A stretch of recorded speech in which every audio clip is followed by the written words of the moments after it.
India TV9 news Maharashtra. Dharashiv जिल्ह्याच्या नव्याने नियुक्त झालेल्या पोलीस अधीक्षक रितू खोकर यांनी शनिवार 24 मे रोजी सकाळी श्री तुळजाभवानी मंदिरात सहकुटुंब देवीचे दर्शन घेतले. धाराशिवच्या पोलीस अधीक्षक म्हणून नियुक्तीनंतर पहिल्यांदाच त्यांनी तुळजापूर मंदिरास भेट दिली. यापूर्वी रितू खोकर सांगली येथे अप्पर पोलीस अधीक्षक म्हणून कार्यरत होत्या. त्यांनी धाराशिव जिल्ह्याच्या पोलीस अधीक्षक पदाची नुकतीच नियुक्ती करण्यात आली. दर्शनावेळी तहसीलदार तथा मंदिर व्यवस्थापक अरविंद बोळंगे यांनी त्यांचे स्वागत केले.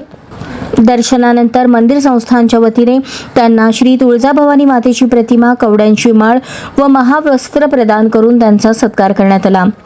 यावेळी उपविभागीय पोलीस अधिकारी डॉक्टर निलेश देशमुख, पोलीस निरीक्षक अण्णासाहेब मांजरे, स्थानिक गुन्हे शाखा पोलीस निरीक्षक विनोद इजपवार, सहाय्यक पोलीस निरीक्षक अर्जुन चौधरी, मंदिर संस्थानचे जनसंपर्क अधिकारी अनिरुद्ध देशपांडे, प्रशांत जाधव, सुरक्षा निरीक्षक ऋषिकेश परडे, मंदिर संस्थानचे कर्मचारी उपस्थित